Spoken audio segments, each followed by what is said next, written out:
Hola, bienvenidos, bienvenidas a un nuevo programa aquí de Tangente. Los martes, retomamos los martes como el día de la entrevista. Antes de presentar al invitado especial que tenemos el día de hoy, ya saben, denle al botón de suscribir, denle al botón de notificaciones, síganos en nuestras redes sociales, síganos en YouTube, plataforma de podcast, siempre como Tangente GT, nos van a encontrar en todas partes. Y activen notificaciones para que les avisen y dennos like y comentario y todo eso, y nos ayuda mucho con el algoritmo. Bueno, estábamos en este proceso aquí en Tangente de reflexión un poquito. Ya tenemos, yo creo que hemos avanzado más o menos a un 40% de este gobierno. Ya estamos son 17 meses que se han cumplido, ¿verdad?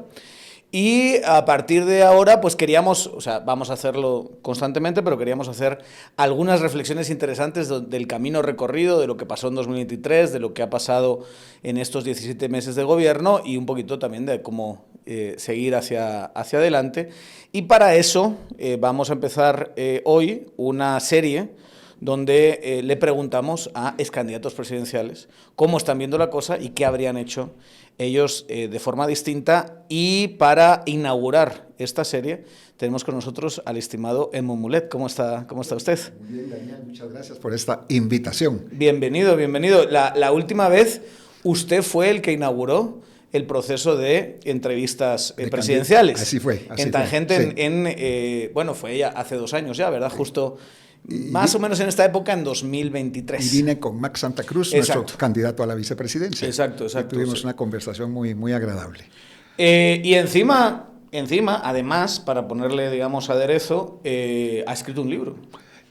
Sí. Ha escrito un libro sobre su experiencia en ese año 2023. Así fue. Se ha dado prisa. ¿Cómo es el proceso de escribir un libro? Bueno, la segunda vuelta fue en agosto del 2023, sí. Y entonces a partir de ahí empecé a madurar. ¿De una vez? De una vez, sí, una idea de poder estuve haciendo algunos esbozos y todo, hablando con el editor también, y ahí fue pocos meses después cuando ya se presentó el libro, Bitácora de un viaje por el pantano. ¿Por qué un viaje por el pantano? Porque en el pantano... ¿La política guatemalteca es un pantano? Bueno, todas partes. Yo creo que en todas partes en el pantano hay víboras, hay culebras, hay serpientes. Me estaba contando antes de la República Centroafricana, ¿verdad? Sí, así es. Que había estado el año pasado. Sí. Eso también es un pantano eso importante, ¿verdad? Sí. Pero en los pantanos normales, pues hay de todo. Hay alimañas, pero también hay flores hermosas, hay mariposas, hay pájaros, hay de todo. O sea que en pantano está lo bueno y lo malo.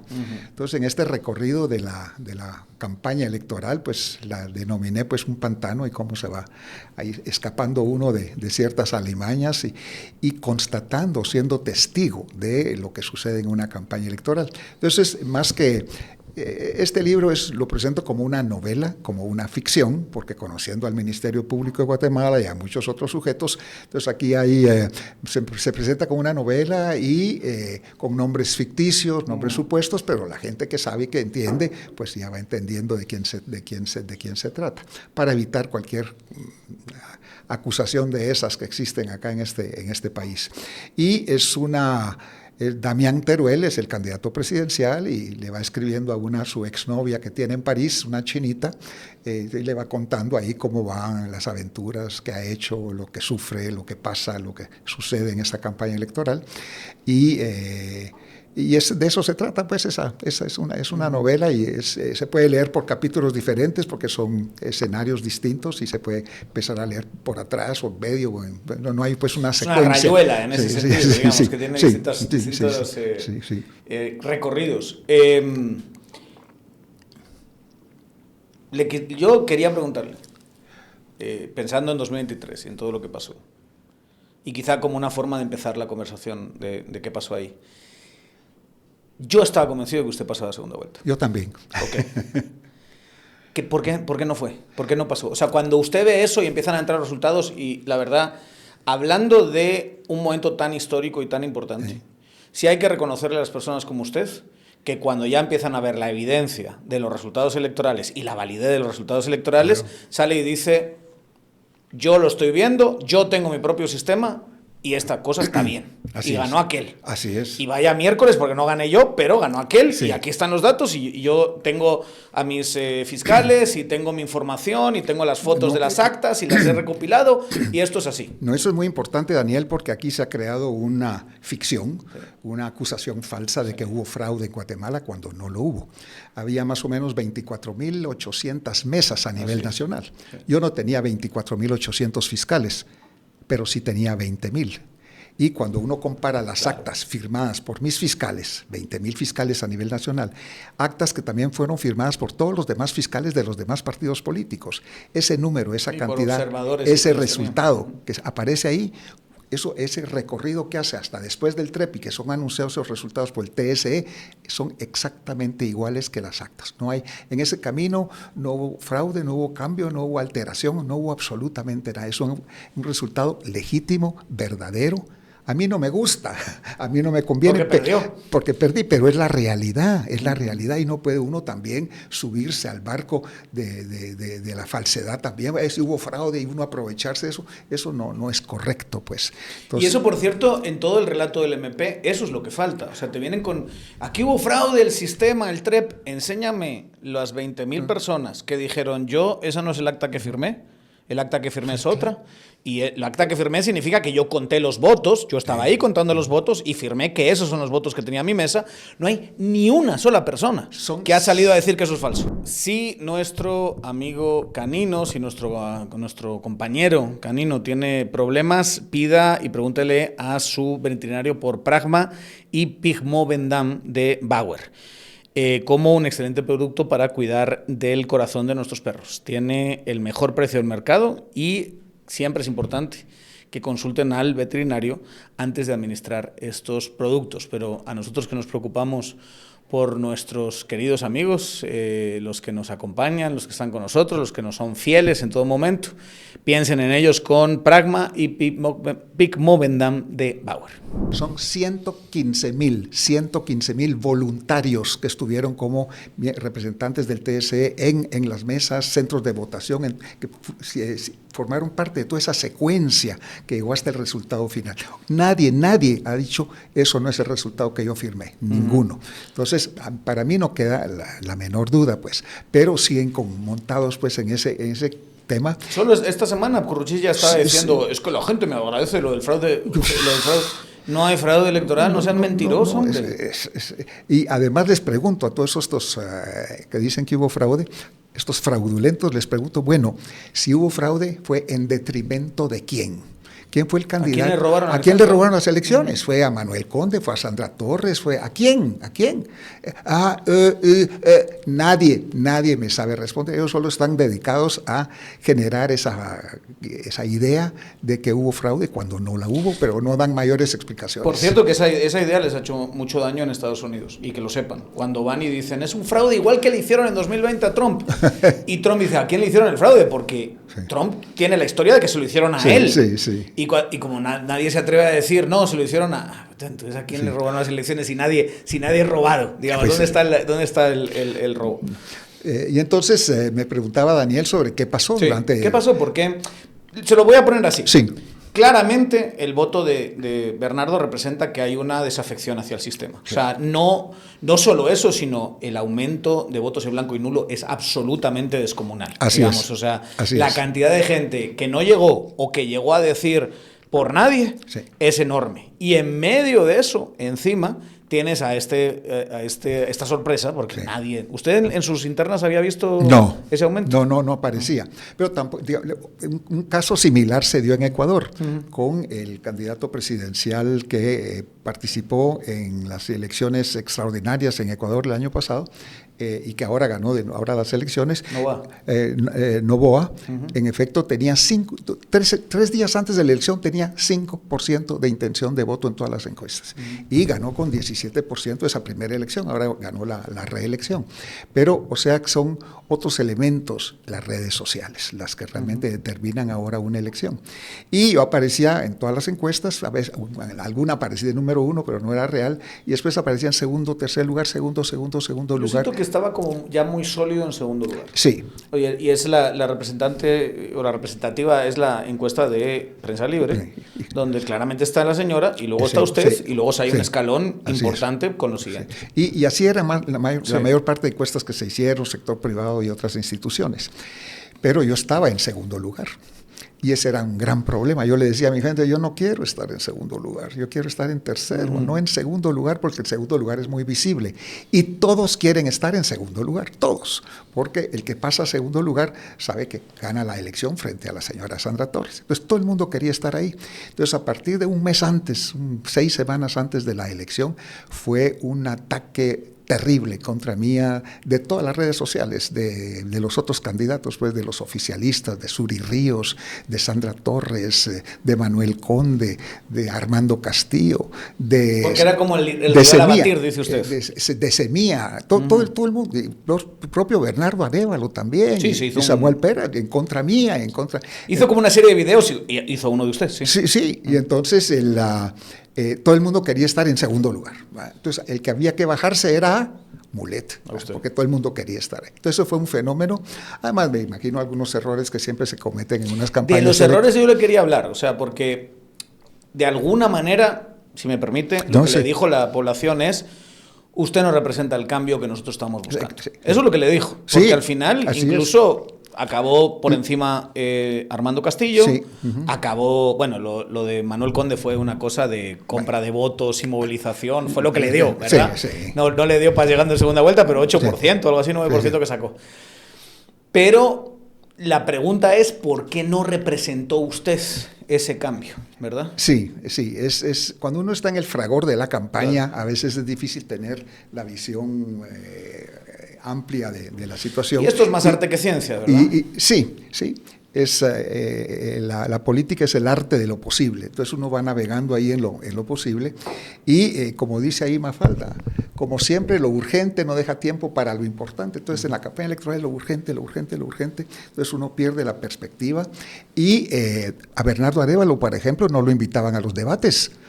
Invitaban a 5 candidatos nada más porque eran los que estaban. Estaba el número como 14. Entonces la percepción también era que uno forma parte del sistema. Entonces el voto antisistema fue muy, muy fuerte, sobre todo de jóvenes universitarios, recién graduados de secundaria, colegios y todo.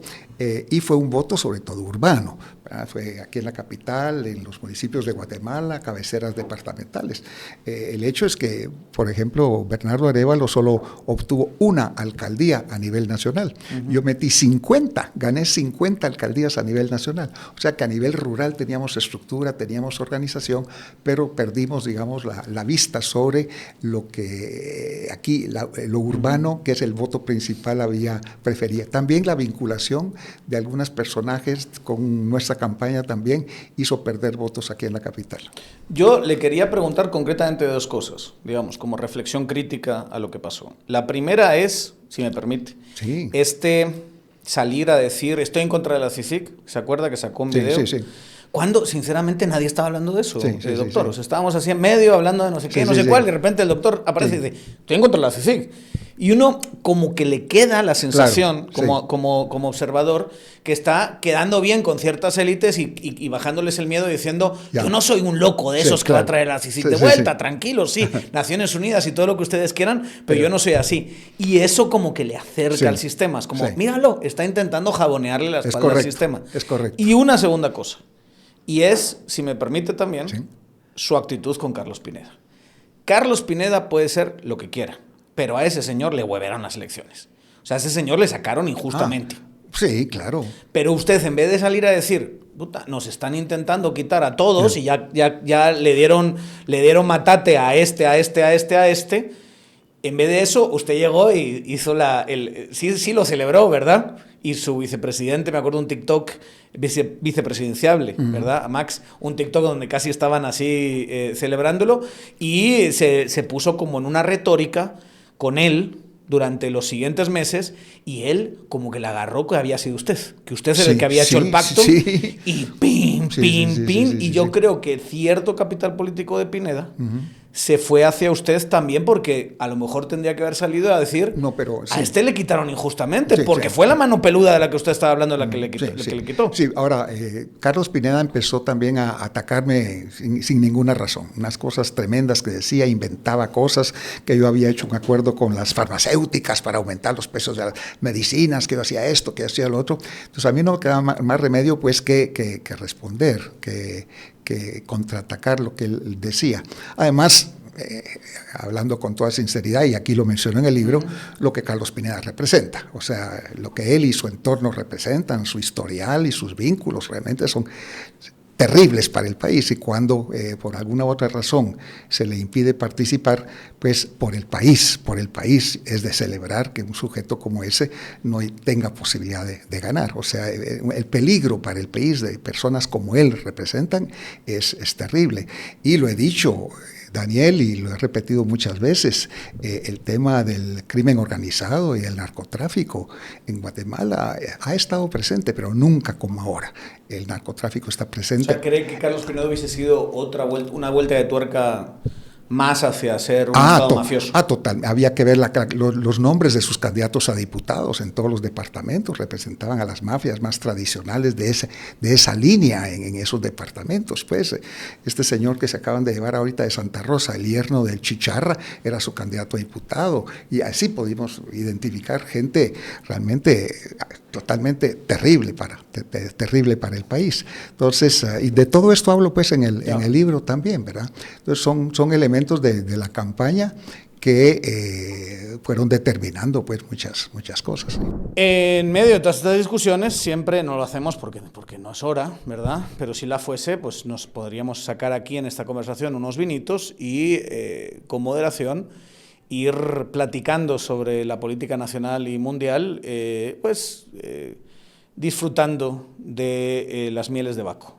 Para hacerlo responsablemente, tómense una pastillita de Party Smart justo antes de empezar. Con eso van a cuidar su hígado, van a evitar molestias al día siguiente, se van a despertar frescos y frescas y en última instancia, es lo importante, van a cuidar su hígado y van a protegerlo de las malas consecuencias del alcohol. Pueden encontrarlo en supermercados, en farmacias, en Super24. Es más que accesible y tómenlo como algo que hagan cada vez que, con moderación, con agua, con comida, consuman alcohol y ya verán, les va a funcionar y les va a ir muchísimo mejor si adquieren ese hábito de salud. Ya saben, aquí en Tangente siempre promocionamos Party Smart. Y lo de la CICIG, salir a decir CICIG no cuando nadie está hablando de la CICIG, sí, eso fue otro traspiés, sí. Así es. Como le digo, pues a veces lo urgente ahí, las ansiedades que se presentan en la campaña. Y le digo porque es una cosa muy de élites, porque mi percepción es que al final la CICIG fue una institución, tuvo sus errores y sus aciertos, gente como yo defiende en términos generales lo que pasó ahí, todo ese proceso. Y de hecho en algunos casos echamos mucho de menos ese proceso. Pero no deja de ser una institución que ya había 4 años, ya se había ido, ¿verdad? O sea, es como, ¿quién está hablando? Y ahora ya 6 y siguen hablando de la CICIG. ¿Cuándo van a dejar de hablar de la CICIG? O sea, ya va a llegar un momento que dices, no, se fue hace 20 años, déjame en paz, ¿sabes? Sí, pasó lo que pasó, pero fue hace 20 años, ¿no? Entonces como que sigue siendo centrada en el discurso y haberlo sacado así sí queda un poco raro, ¿no? Ya, sí, en algunos sectores sí. Hablemos de sus candidatos, porque estaba hablando de candidatos de Pineda en el partido. Una de las cosas que hablamos cuando estuvo aquí fue que usted sí es más responsable de la creación de Cabal que del anterior partido con el que se presentó, me va a perdonar, que fue... Humanista, perdón. Que ya no existe, ¿verdad? Ya no existe, claro. Estaba Lexan, ¿verdad? Lexan Mérida, sí. Lexan Mérida. Va, qué bien que no exista, sinceramente. O sea, es esa clase de partidos y tal. Usted sí es más responsable y lo dijo no, yo sí cuando vi lo que pasó con Humanista, empecé al partido y aquí sí me lo fajé yo y este partido sí me representa más, etcétera, etcétera. ¿Está usted contento con el performance de sus diputados, de los diputados que usted ayudó a meter, y fue usted, ¿verdad?, quien ayudó a meter en los distintos distritos? Bueno, son Ocho.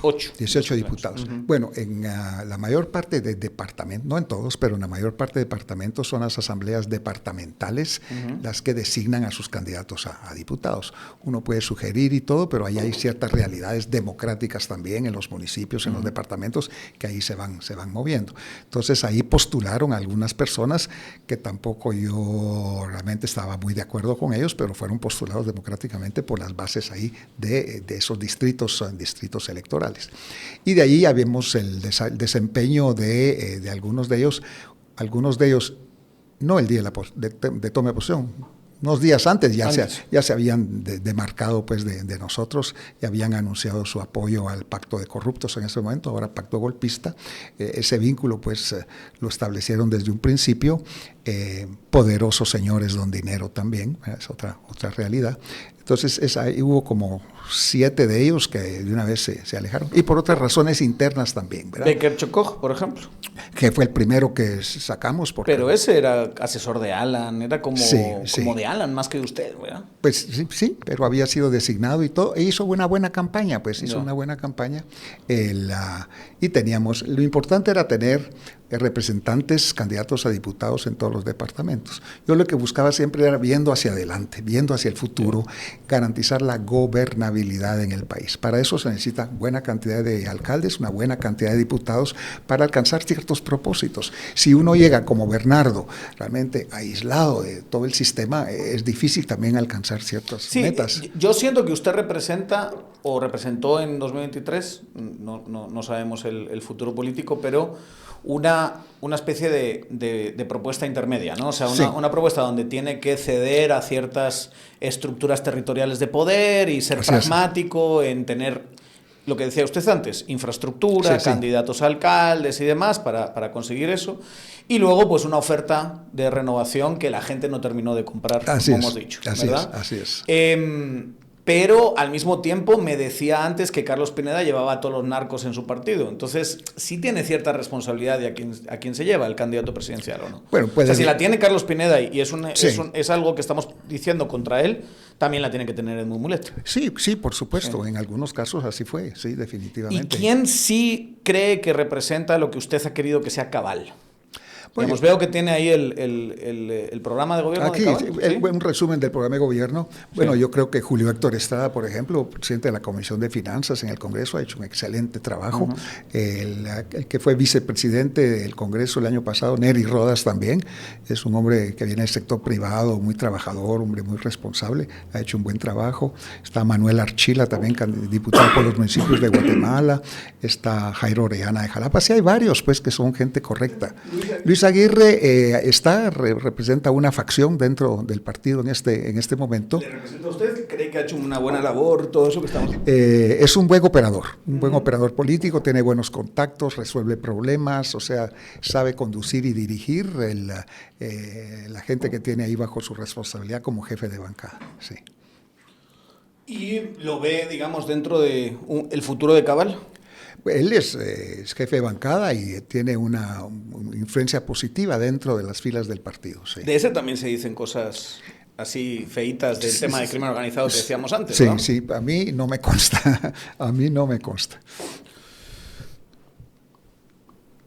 ¿Qué hubiese hecho usted distinto a Bernardo Arévalo con respecto a lo fiscal? Y pongámoslo un poquito en perspectiva. Y esto yo creo que la gente se olvida, ¿verdad? Pero hubo una época que el perseguido por la fiscal y por Curruchiche fue usted, ¿verdad? Claro que sí, fui perseguido. De repente como que encima usted empezó a subirle la temperatura al discurso, ¿verdad? Que yo lo digo muy positivamente, ¿verdad? Totalmente de acuerdo con eso.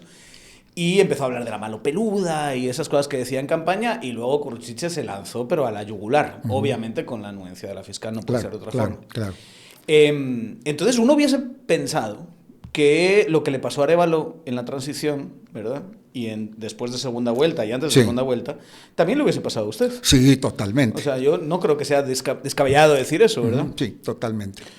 Una vez hablé con Max Max Santa Cruz, su vicepresidencial, en una cena, y él decía, no sé si nos hubiesen apoyado igual que apoyaron a Bernardo. sea, por ejemplo, pueblos indígenas y demás. ¿Usted cómo percibe eso? ¿Qué cree que hubiese pasado? Hay que verlo pues así globalmente. En el tema de la fiscal, Consuelo Porras, que ha sido un elemento negativo para el país, enfrentarse a ella directamente era enfrentarse también a unos elementos de poder ella solo aquí. Es un símbolo de una cosa mucho mayor, ¿verdad? Entonces yo lo que hubiera hecho, como Bernardo, que tuvo pues realmente la mayoría de votos en el Congreso el año pasado, que ahora ya no lo tiene, hubiera presentado esa iniciativa de ley para restablecer el Consejo del Ministerio Público. El Consejo del Ministerio Público existió en el pasado porque el fiscal o la fiscal no le rinde cuentas a nadie. Aquí está y no le rinde cuentas a nadie. Cuando existía el Consejo, el Consejo supervisaba, ella rendía cuentas al Consejo y el Consejo tenía la facultad, según la ley, de removerla o removerlo en caso pues no estuviera cumpliendo con su función. Se eliminó el Consejo. Entonces no hay quien ante quien ella pueda rendir cuentas o alguien que la pueda supervisar legalmente. Entonces la idea hubiera sido de presentar esa iniciativa de ley para restablecer ese Consejo. Y a través de esa acción del Consejo, ya de manera muy autónoma, independiente, objetiva, imparcial, analizar el trabajo que ella hace y tomar decisiones. El Consejo hubiera tomado decisiones en ese sentido, pero ya poner al jefe del Ejecutivo, al presidente de la República, en una confrontación directa con la fiscal, creo que le hizo perder mucho tiempo al Ejecutivo en muchas cosas y los otros que no descansan, porque la mano peluda no descansa, han seguido avanzando en ese propósito. Pero ¿qué pasa si no es capaz de conseguir los votos para hacer ese cambio? Ya sabe que mucho del MP funciona por extorsión, ¿verdad? Y llaman, y eso lo sabe usted, que tiene diputados ahí, los llaman a decir, mira, te tenemos no sé qué, te tenemos no sé cuál. Así es. A Luis Aguirre viven amenazándolo pública y privadamente, ¿verdad? A Neri Ramos, el presidente del Congreso, también le han tirado, han hecho sus allanamientos, sus visitas, sus pedidas de información. ¿Qué pasa si eso funciona y bloquean ese cambio de ley? ¿Cómo hubiese usted lidiado con alguien que después se dedica, por ejemplo, a meterle viceministros a la cárcel, que se dedica a, digamos, amenazar a programas que están funcionando para que se reviertan, que se dedica a meter miedo, etcétera? Eso regresamos a mi propuesta del ABC, de un acuerdo básico de consenso, que no son decisiones que le corresponden solamente al presidente, sino que al sector privado, al sector social, a la opinión pública, sectores indígenas, todo el mundo poniéndonos de acuerdo en algo. Uno de esos temas hubiera sido la situación del Ministerio Público. Pero cuando no se busca esos acuerdos, entonces cada quien anda por su lado, debilita al Ejecutivo en sus acciones. Entonces yo sigo creyendo fervientemente que ese acuerdo nacional hace falta en el país. Yo creo que hubiera sido una forma también de avanzar en cierta dirección. ¿Y creen que si la gente si hubiese estado, las distintas facciones, grupos de poder, como quieran llamarlos, hubiese estado dispuesto a hacer un pacto que implicase sacar a la fiscal o por lo menos rodearla? O por lo menos minimizar su influencia. Yo no sé si sacarla, porque su mandato es en cierta fecha, interrumpir. O sea, usted no es de los que el presidente tiene facultad de sacarla, lo hubiese ido a sacar del pescuezo de ahí, todo eso, como dice. Las reacciones, dicen algunos, las reacciones y las consecuencias también, toda acción genera una reacción. Entonces eso también hubiera complicado mucho el tema acá en el país. Entonces yo creo que había otras formas de ir reduciéndola, minimizándola, aislándola con otros sectores sociales también. ¿Y este Congreso, cómo hubiese lidiado usted con este Congreso? Porque ya sabemos lo que hay ahí dentro, ¿verdad? Y sabemos lo que quieren también, ¿verdad? Sí. Difícil dárselo si uno se vende como reformista. ¿Cómo lidias con eso? Bueno, el año pasado se logró un intento de ampliación presupuestaria que no funcionó, segundo, ampliación presupuestaria que sí funcionó y vino el presupuesto, pero eso fue a cambio pues de proyectos. De mandar dinero a los codedes, digamos. Exactamente, y los diputados son los que deciden, los que definen qué proyectos, qué trabajos se van a hacer en sus distritos electorales. Entonces ahí está ya la semilla del mal, o sea, los diputados también son insaciables. Bueno, ya tuvieron el año pasado eso, enormes cantidades de dinero, de millones para sus distritos electorales. Bueno, y este año, ¿qué va a haber para mí? Entonces eso complica. Entonces cuando se crea esa ese vínculo, esa relación, ese precedente de dinero, no para ellos, sino para sus proyectos, a cambio de apoyo político, es un mal precedente. Yo creo que hay otras formas pues, de avanzar y también de hablar con los líderes políticos, o sea que el presidente de la República debiera sentarse a hablar con los que son líderes de los partidos políticos en el Congreso. O sea, hay varios partidos y sentarse a hablar con ellos sin embargo, eso no se ha dado, sino que el Ejecutivo ha bajado a niveles pues, de operar con diputados directamente sin respetar la institucionalidad o la estructura de los partidos políticos. Ahí están, querrámoslo o no. ¿Usted hubiese ido con esos liderazgos de los partidos a tener un gran consenso sobre qué hacer? Sí, sobre la prioridad legislativa que vamos a impulsar. Nosotros teníamos en nuestro plan de gobierno una serie de iniciativas interesantes, me imagino que otros partidos también, entonces trabajar sobre esos temas hubiéramos podido avanzar, por lo menos hacer el intento, ¿no? de hablar, de convencer, de poner los intereses de la población más arriba, son intereses superiores los que tenemos que valorar. ¿Y con usted ha hablado, Bernardo? No. Nada, desde 2023. Sí. No ha tenido ni una sola conversación. No. Pero eso sí suena un poco raro porque ustedes son amigos, o por lo menos han tenido una relación amistosa. Sí, somos amigos, pues, y a veces yo le he escrito y entonces me responde, sí, gracias, adiós, y saludos. Pero no ha habido siéntate, dime qué piensas, qué harías tú aquí, escúchame, No, yo creo que el presidente y su entorno no quieren ser vistos o percibidos como haciendo contactos o acuerdos con políticos. Ellos son muy distantes pues, de esta situación. Yo no vi... Pero si es lo que tienen que hacer. Pues sí. ¿Pero cómo no vas a hacer acuerdos con políticos? Eso es en todas partes del mundo. Presidente. Pero yo no vi esa entrevista, pero a Evelyn Portillo, a Evelyn Morataya, le hicieron una entrevista, no sé en dónde, y le preguntaron su relación en el Congreso con el partido Semilla y todo. Y ella dijo, no hay relación, no hay contacto, porque ellos son como una secta, solo endogámica entre ellos, pero de ahí no. Yo creo que hay un poco de eso también, que son muy reticentes a mezclarse. A mezclarse, a abrirse, sí, ha sido... Como que les da chis, como dirían sí, así. Lo que son políticos y todo tradicionales, nosotros ganamos como representando el antisistema, entonces no nos vamos a sentar con el sistema a negociar nada. ¿Y le ha decepcionado, Bernardo? ¿Se esperaba esto o...? Ha sido frustrante, realmente frustrante ver cómo ha perdido pues el respeto de la población o el apoyo de la población que lo tenía y ver cómo hay tantas cosas que podrían estarse realizando, haciendo y sin embargo no se están haciendo. Entonces es frustrante en ese sentido de que tenemos pues otros 4 años perdidos en el país. Hay algunas cosas muy buenas, por ejemplo la lucha contra la corrupción. O sea, yo creo que los ministros que él ha nombrado ninguno de ellos está involucrado en los niveles de corrupción que había anteriormente, jamás. Pero lo que ha habido también es todavía corrupción en cuadros medios y todo eso sucede. No he visto en la Comisión Presidencial contra la Corrupción ninguna acción. Yo he presentado algunos casos ahí, pero no se les da seguimiento. Eso es frustrante, pues, de que no se profundice en esos temas de la lucha contra la corrupción. Me parece muy bien lo que están haciendo también con el tema de las becas de estudio ahora, es una gran oportunidad. Sí, eso es una gran cosa, las becas nacionales, internacionales, subsidios para los estudiantes, eso me parece muy bien. Sin embargo, por otro ¿Educación? ¿Qué le parece lo de Joviel? Yo saqué un tuit felicitando al presidente y a la ministra, eso se debió haber hecho. Yo siento que ella lo ha manejado muy bien, sí. Políticamente hablando, pero ella muy habilidoso. Pero tendría mucho más apoyo si lo hubiera hecho desde el principio, no esperar hasta ahora, ¿verdad? Sino que se hubiera hecho ese manotazo desde un principio.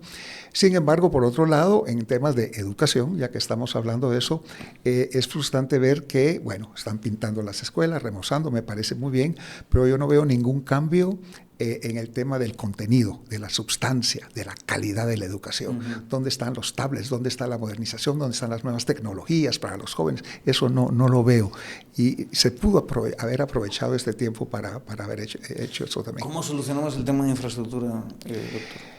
Bueno, es que eso sí es un problema enorme. Sí. El sistema no funciona. No funciona. O sea, de verdad. Ahora viene esta superintendencia ahorita de infraestructura. Bueno, es una dirección, ¿eh? Acabó más como una dirección. Sí, pero... No una superintendencia, no tiene el músculo ni el presupuesto que ni debió la haber independencia, tenido. ¿verdad? ¿Por qué fue?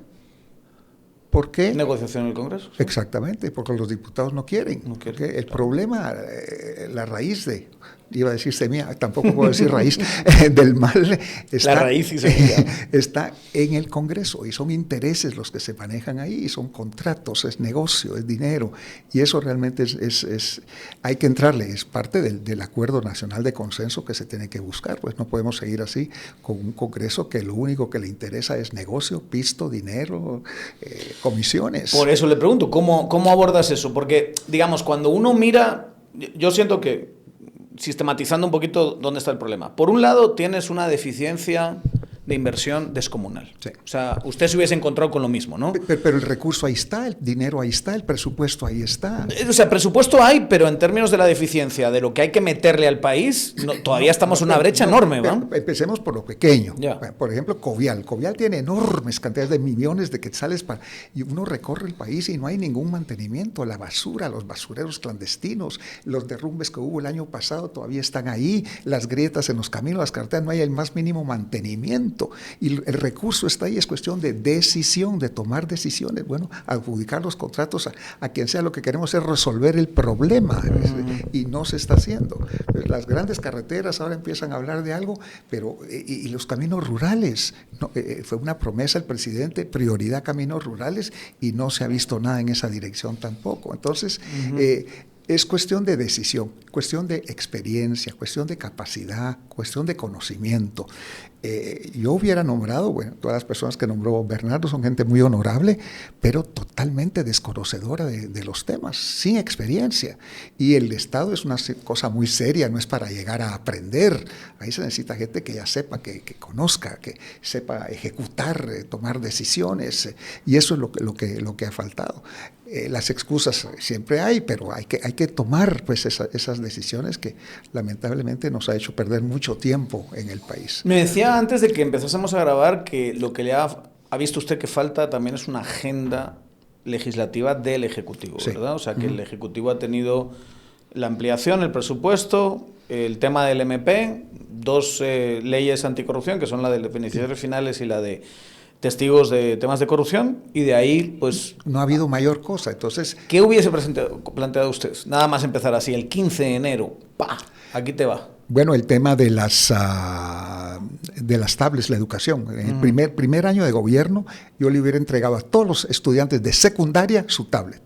Durante el 2024. Y ahora en el 2025 todos los niños de primaria hubieran tenido su tablet. Ya teníamos todo contabilizado en el presupuesto, todo listo y programas de educación en ese sentido para los maestros, para que también puedan utilizar esas cosas, por ejemplo. Yo hubiera ya iniciado la iniciativa para retirar a Guatemala del Parlacén. O sea, son 22 diputados de Guatemala en el Parlacén que ahora, imagínese usted, eso no lo sabe, pero el Tratado Constitutivo del Parlacén establece que los diputados al Parlacén gozarán de los mismos derechos y privilegios que los diputados nacionales de cada país. Entonces, el Parlacén no paga los salarios, sino cada país paga los salarios de sus diputados, porque cada país tiene diferentes privilegios de sus diputados. Entonces, Guatemala paga los diputados del Parlacén con sus propios recursos. Y ahorita que los honorables diputados del Congreso se aumentaron. También. Entonces los parlamentarios centroamericanos dicen, bueno, ¿y el tratado qué? Nosotros también tenemos derecho a eso. Ahora están gestionando que ellos también reciban esa. No me diga. No, una barbaridad. ¿Serio? Sí. Entonces, es una barbaridad. Y esos cobraban más, porque tenían, creo que eran 40,000 pesos lo que cobran pues tenían $5,000. $5,000 más otro montón de cosas. Pero ahorita están gestionando que suba. ¿Sabe qué me hace mucha gracia? Carlos Barreda, que es diputado del Parlacén, pero se comporta como si fuese diputado del Parlamento, ¿verdad? Es una cosa así de, mano, quédate en el Parlacén, haz algo. Te vemos todo el día en el Congreso como si fueses diputado de ahí. Pero el Parlacén no sirve para nada. Yo ya hubiera iniciado las acciones para retirar a Guatemala del Parlacén, porque es una cosa terrible. Hubiera iniciado lo que había propuesto también, esa reforma constitucional para limitar el número de diputados. Ya llevamos 160 diputados que no hacen falta en Guatemala. Hubiera iniciado también el trabajo para una nueva ley electoral, que Guatemala Guatemala no va a suceder, lastimosamente. ¿No ve consensos porque No, sí se estaban hablando de ciertas líneas no les interesa. de reforma, sobre todo para que no bloqueen candidatos, Sí, creo yo sí, que pero hay más consenso. La iniciativa de ley que presentó la Comisión de Asuntos Electorales del Congreso es un mamarracho, no dice nada, no representa lo que la gente quiere en una ley electoral, y vamos a pasar este año sin eso, y el año entrante la convocatoria, y luego vamos a ir a la nueva elección con el mismo, disculpe la palabra, porquería de ley que tenemos en este momento. Entonces, con 160 diputados, que la mayor parte no hacen nada, que ganan enormemente, y lo que buscan es impunidad e inmunidad en sus vidas. Entonces, el tema de la reforma electoral, el presidente nombró en enero de este año a 4 personas para que lo ayudaran a trabajar el tema de una reforma electoral. Se reunieron el lunes, los juramentaron, el otro lunes uno de ellos ya no pudo llegar, el tercer lunes fíjese que no sé cuánto, y ya no se reúne esa comisión, no están avanzando, que es fundamental para que haya una verdadera democracia en Guatemala. Yo le pregunto a todos los guatemaltecos todo el tiempo, ¿quién es su diputado? ¿Quién lo representa a usted? Aquí no hay relación entre el elector y el elegido, no hay. Los diputados no le rinden cuentas a nadie, no les importa, es un cinismo tremendo. Eso hay que resolverlo. La gente lo que quiere es votar por nombres, que se rompa esas listas y que se pueda elegir a personas de manera individual, como se hace en todas partes del mundo. En cambio aquí, los diputados y los partidos políticos tradicionales se oponen a eso porque no les conviene. Entonces, hay mucho que hacer en el tema electoral.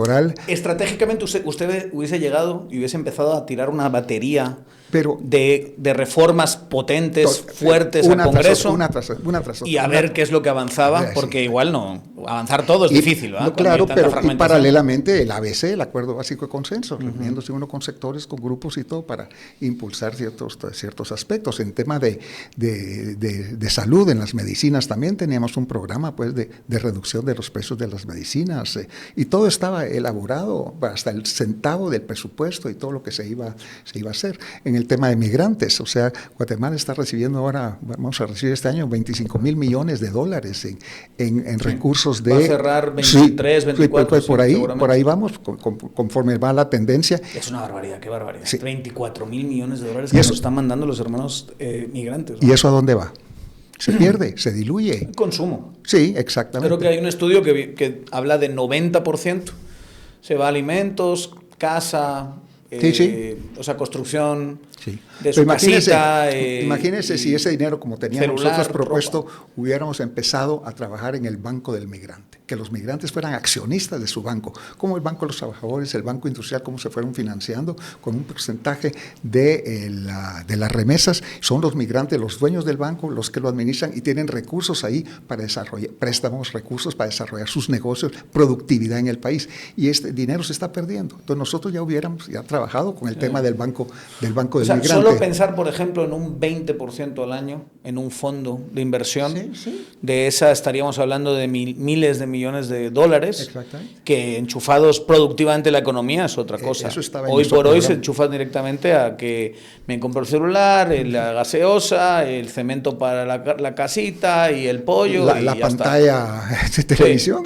Sí, o sea, no hay nada productivo ahí, ¿no? Entonces, y hay que prepararse para la época post remesas, porque eso en algún momento también va a venir, y no estamos viendo esa situación ahí. Si algo hay que reconocerle a usted en expertise es el tema de política internacional.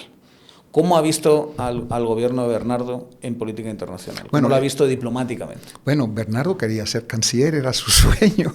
Él es el mejor ministro de Relaciones Exteriores que hemos tenido, ¿no?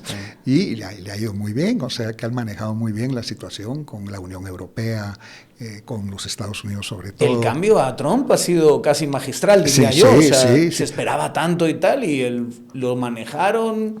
No parece estar habiendo mayores tensiones. No. En Estados Unidos solo hablan bien del gobierno de Guatemala, ¿verdad? Sí, y lo que aquí la mano peluda y los golpistas querían que hubiese, no se ha dado, al contrario, ha venido un apoyo muy consistente, muy serio del gobierno americano en favor de Bernardo, de la institucionalidad, del respeto a la voluntad popular a través del voto. Eso es lo que les interesa a los Estados Unidos. Ahora, el tema de la corrupción, si ellos, Estados Unidos, esos son demócratas y republicanos. Es una agenda común que ellos tienen y van, con este gobierno, van a seguir luchando en contra de la corrupción y en contra del narcotráfico, ¿verdad? Eso no había duda al respecto. Quizá más agresivamente, incluso en contra del narcotráfico, ¿verdad? Sí. O sea, el Trump es de la idea casi de bombardear campamentos de narcos en Huehuetenango y cosas así, ¿verdad? Y utilizar drones para matar gente. Así es, sí. Pero todo el crimen organizado, el narcotráfico vinculado también a la política o a los negocios es algo que también les preocupa, porque son los elementos también que obligan a la migración, que impiden el desarrollo del país. Incluso la jugada esta de los puertos y de los trenes, trabajarlo directamente con Estados Unidos, ¿no cree que esa es una forma interesante? Porque de alguna manera sacarla de este chiquero de sistema de inversión que tenemos, que es un chiquero horrible, donde hay intereses, grandes contratistas, hay narcolavadores, hay de todo, y decirle, va, gringos, démosle y que la pelea sea con ustedes y métanse ustedes con el ejército gringo a ver qué tal les va. En relación a los puertos, lo que yo hubiera hecho, lo primero que hubiera hecho era intervenir los puertos, porque está permitido en la ley la intervención de los puertos, para preparar la concesión de los puertos, porque hay empresas internacionales que se encargan de eso. Todos los puertos mexicanos, grandes, exitosos, son concesionados. Puerto Cortés de Honduras, los puertos de Panamá, los de Costa Rica, los de Colombia, todos están concesionados en todo el mundo. Se entrega para que lo administren grandes empresas internacionales que son especialistas en ese tema. Si no lo hacemos, vamos a seguir con esta porquería de hace 40 años de tener las mismas mafias ahí metidas en los puertos, en Puerto Quetzal y en Santo Tomás de Castilla. Tenemos que romper ese ciclo y la única forma de hacerlo es. Ahora, me hablaban de alianzas público-privadas, eso no resuelve el problema que existe ahí. Y el tema, yo ya también hubiera empezado con el Procurador General de la Nación, la declaratoria de que algunos de los pactos colectivos de trabajo pues son inadmisibles, pues son dañinos al Estado. ¿Cómo es que en el Congreso de la República, en los puertos y otras instituciones, los puestos y los cargos son hereditarios? ¿En dónde? ¿En qué parte del mundo?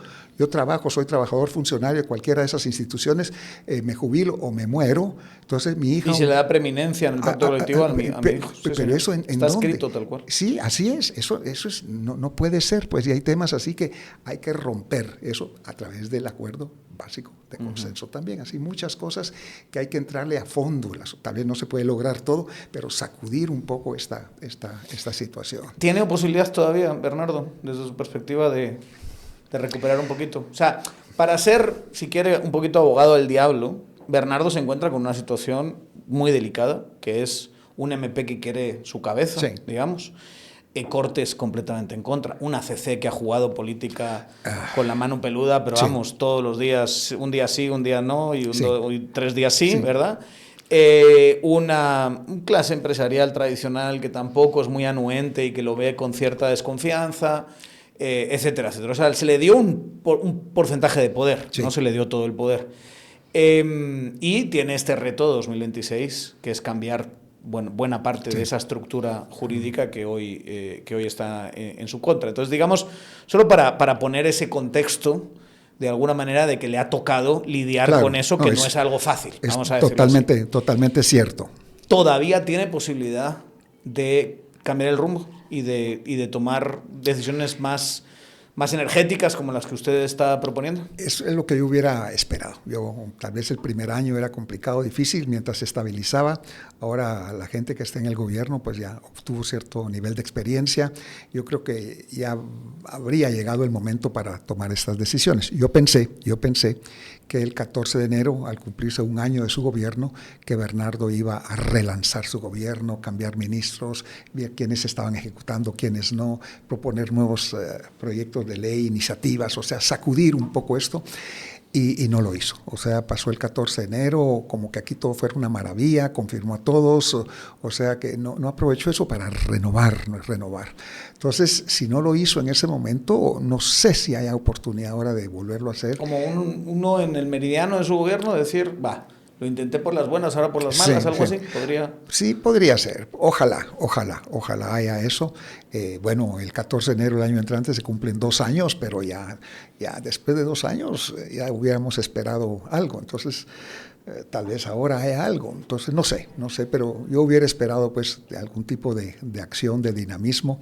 Le mencionaba hace un rato el símil que yo veo a Guatemala como parada ahí en el andén. En el andén de una estación del tren o de la camioneta, del bus, lo que sea, y ahí va pasando el tren o la camioneta del desarrollo de las nuevas tecnologías, del trabajo, de la innovación, avanzando, y no hay modo que Guatemala pues se suba a ese tren. Todo el mundo se ha subido a ese tren y Guatemala todavía no está ahí, teniendo el potencial, teniendo la posibilidad de hacerlo, ¿verdad?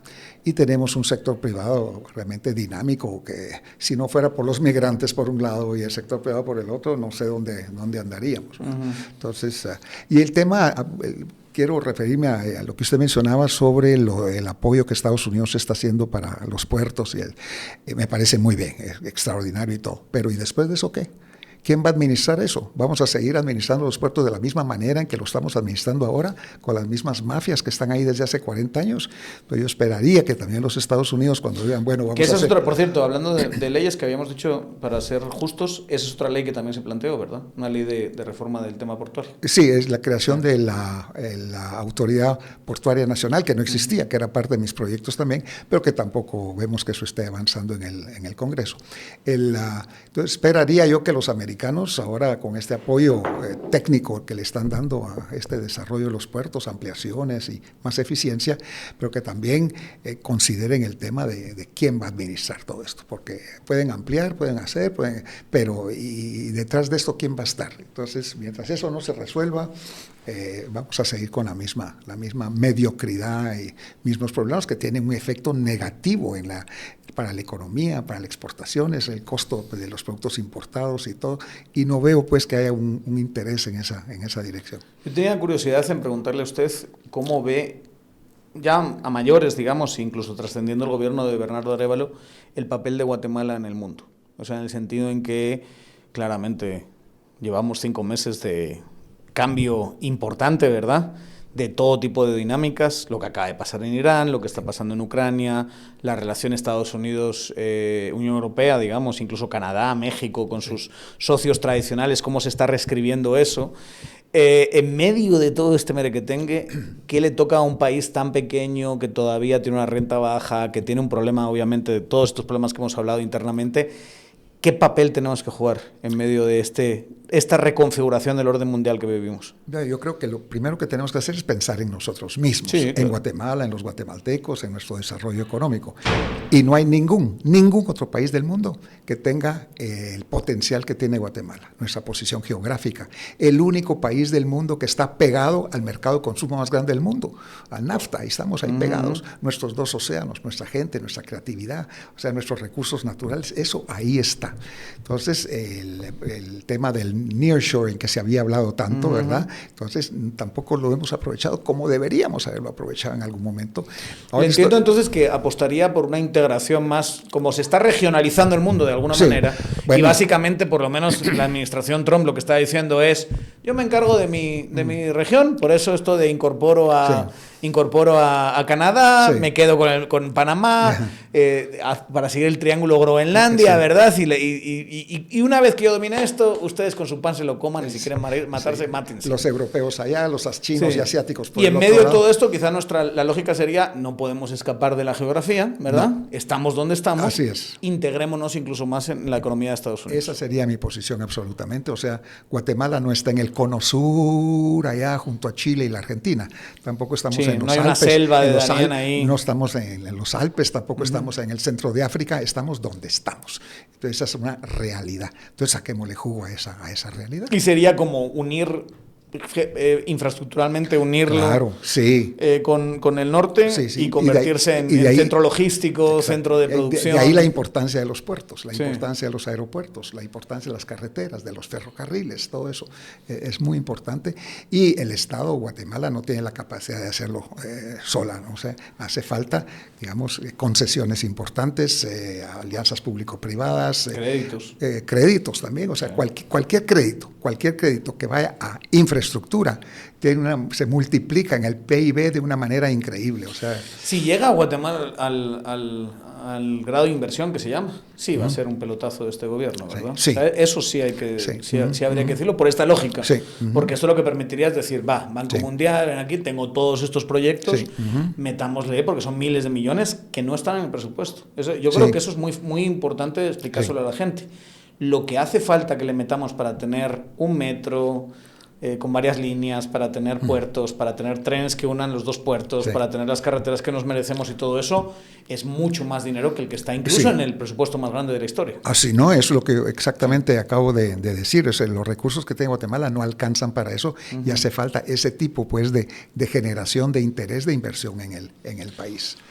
¿Cómo ve el futuro político? Complicado. Yo creo que la mano peluda, el pacto golpista, por razones pues increíbles, ¿verdad? Supervivencia, ¿no? Es que han perdido oportunidades, no solamente de presencia política, sino de negocios, ¿verdad? Y ahí es la motivación de muchas de estas gentes de financiar este tipo de movimientos, los fundaterrores y muchos otros que, en fin, esa es la motivación. Y cuando a mí me asombro de ver personas que uno pensaría que son pues, inteligentes o gente equilibrada y que dicen que Bernardo Arévalo es comunista. Pero y se lo repiten y lo repiten y lo repiten y lo repiten como que... Y entonces hay mucha gente que dice, ¿será? Entonces no hay nadie más capitalista que... O que nos va a homosexualizar a todos, ¿verdad? No ha pasado todavía, 2 años y no ha avanzado. Y esas falsedades y esas cosas que se levantan en las redes sociales, ese es un gran problema porque se tergiversa totalmente la realidad. Y hay que reconocer también que el presidente o el gobierno no tiene la capacidad para reaccionar a eso. O sea, en temas de comunicación, de información, les ha faltado mucho, de explicación de muchas cosas. Hay cosas buenas que hacen, pero yo no veo pues que tengan una resonancia a nivel nacional. O sea, tienen mucho que hacer en ese campo también. Entonces, en el campo político, pues ya dentro de año y medio es la convocatoria a elecciones, dentro de año y medio. Vamos a ir con la actual ley electoral, que es terriblemente mala. Vamos con una enorme cantidad de partidos políticos y de candidatos que van a dispersar pues, el voto de la población. Yo creo que el sentido antisistema va a seguir muy fuerte en el país. Creo que si hubo abstención muy elevada en la elección pasada, va a ser mucho más alta ahora, porque la gente no se va a sentir representada, creo yo, ante toda la realidad que se está dando en este país. Tenemos que ver también qué va a hacer el gobierno, si van a presentar candidato presidencial o no, y eso también va a determinar muchas cosas. Lo que le han hecho el partido de gobierno es un atentado, ¿verdad? Contra la democracia. Así es. Hay que decirlo claramente, y pueden decir lo que sea, que semillero, que no sé qué, pero es que no tiene sentido utilizar un juececito que esté cancelando partidos. Es una cosa aberrante que solo la permiten porque es a Semilla. Y porque no se contra ustedes también estaban yendo, ¿verdad? Sí. Con el tema de la Constitución. Sí, de hace 4 años. Ahí mandaron un ejército allá a San Marcos, donde se hizo la asamblea, y fueron a entrevistar a personas iban a tocar a la puerta de las casas de las personas, de las 400 personas que firmaron el acta constitutiva. ¡Pam, pam, pam! Iban a tocar. Salía la señora ahí. Nosotros somos del Ministerio Público y usted firmó esta acta. ¿Eso cuándo fue? ¿Hace 4 años? Sí, yo firmé. Bueno, esta firme aquí para ver si esa firma corresponde. Así, un hostigamiento tremendo. Por supuesto, no encontraron nada, pero van creando ese ambiente de acoso, de presión terrible. Y no solamente contra nosotros, sino contra muchos otros grupos y partidos y personas en lo individual también.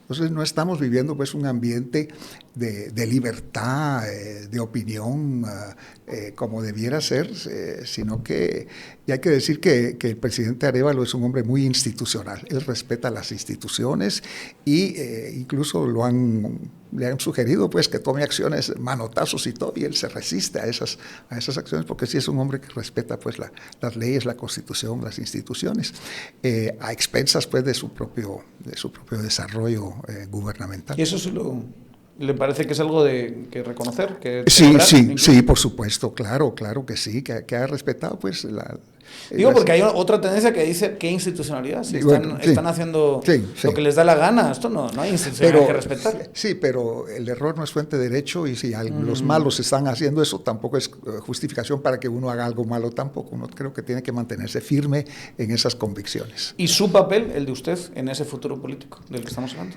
Pues ahorita es de observador, de comentarista, de apoyar, respaldar lo que se pueda, cuando se pueda. ¿Sigue trabajando con el partido? ¿Sigue reuniéndose con sus diputados? Sí, claro, sí. Bueno, no con diputados, sino con el comité ejecutivo, porque estamos ahora realizando asambleas municipales, departamentales, para finalizar en noviembre con la Asamblea Nacional que hay que realizar cada 3 años. Claro. Entonces yo sigo siendo el secretario general hasta noviembre, y ahí veremos pues qué pasa, ¿verdad? Vamos a ver, estamos ahí sobrepesando las cosas, estamos ahí evaluando. ¿Tiene ganas de seguir en la lucha o no? Cuando uno ve alrededor de uno el panorama que hay, los que están y los que podrían estar y la situación, dice uno, es que no puede uno quedarse al margen de esta situación. Por otro lado, pues está el Estado Mayor residencial, no presidencial, sino residencial, que le recuerdan a uno, pues mira, ya estuvo suave, ¿verdad? Entonces ya ocúpate más de la familia, de la casa. Pasa mucho, ¿verdad? Sí. Que la familia empieza a decir, mira, estas peleas, no merece la pena. Sí, así es. Entonces estamos en ese momento. Pero vamos a ver. ¿Dónde pueden encontrar el libro? En Sofos, ahí está. Bitácora de un viaje por el pantano. Bitácora de un viaje por el pantano. Bitácora de un viaje por el pantano. Se lee en un ratito, y son historietas así muy, muy interesantes. Y todo, ahí está. Esta es la página carátula ¿Cómo se llama? suave. Chiche. y hay en pasta dura también, que es un libro muy bonito, muy bonito. Y ahí relata, pues, como constancia histórica de lo que se pasa. Que no está mal, eso es muy gringo, ¿verdad? De reflejar en papel las experiencias políticas. Tienes un montón de gente que hace su libro después de pasar por The Office, que llaman. Y aquí no se hace tanto, ¿verdad? Está el ejercicio de Juan Alberto Fuentes Knight, que hizo un librazo, por otra parte. Y un poquito más, ¿verdad? No hay muchos más que hagan ese ejercicio, ¿no? Alejandro Yamatei escribió uno. Ese sí no lo leí. Bueno, sí, ese era su experiencia con el caso de... Sí, cuando estuvo como director del sistema penitenciario. Y después con el caso suyo, que por cierto se fue a refugiar a la embajada de Honduras, ¿se acuerdan? Que también lo andaban persiguiendo. Entonces, pero ahí está como constancia. La gente no lee en Guatemala ahora, pero si alguien quiere consultar, ahí está. Ahí está. Bueno, muchísimas gracias por haber estado con nosotros. Gracias, Daniel, muy amable por esta oportunidad. Y sigamos la conversación, yo creo que es sano. Claro. Y los políticos tienen que hablar de política, hombre. Pues, pero, es que es ridículo esto que se pongan de no, es que... Pero Corrupchiche está en este momento sentado frente a la televisión, apuntando todo lo que os diciendo, campaña anticipada. Nos ven mucho, ¿eh? Los amigos de la Fundación contra el Terrorismo no se pierden un tangente, van a ver este seguro. Y todos están apuntando, está haciendo campaña anticipada, se está promocionando, está hablando de programas de gobierno, están listos ahí para... esa es la realidad. Yo siento que si los políticos no tienen la valentía de hablar de política, no vamos a curar nada. O sea, un país donde se bloquean las opciones de que políticos que no están dentro de cargos públicos en ese momento no pueden hablar de política por esta estupidez de la campaña anticipada, esto se lo puede ir a peor, ¿verdad? Y es una cosa que el nuevo TSE, ya va de salida, tiene que tomar de otra manera. Una cosa es que tú tengas vallas publicitarias diciendo vota por mí, y otra cosa es presentar un libro, venir aquí a hablar de política, ¿verdad? Pero todo está sujeto a interpretación. Sí, claro. Entonces, el primer libro que yo publiqué, que era mi autobiografía, El Nuevo Comienzo, ahí fui perseguido por el MP, no solamente por el TSE, sino por el MP también. Y cuando salí a defender a José Rubén Zamora o a los periodistas que habían estado involucrados, también ahí la acusación fue de obstrucción de la justicia. Esa cosa sí es. En fin, pero... Porque presentó un memorial, creo que el memorial es obstrucción a la justicia. Son una banda. Gracias por no haber cedido a esas presiones de no hablar de política y haber estado aquí con nosotros. Y como digo, sigamos la conversación. Y ustedes, ya saben... botón de suscribir, notificaciones, le dan like, comentan, me parece bien, me parece mal, todo eso nos ayuda al algoritmo y todo eso nos ayuda a ser un proyecto todavía sostenible. Nos vemos en la siguiente. Gracias.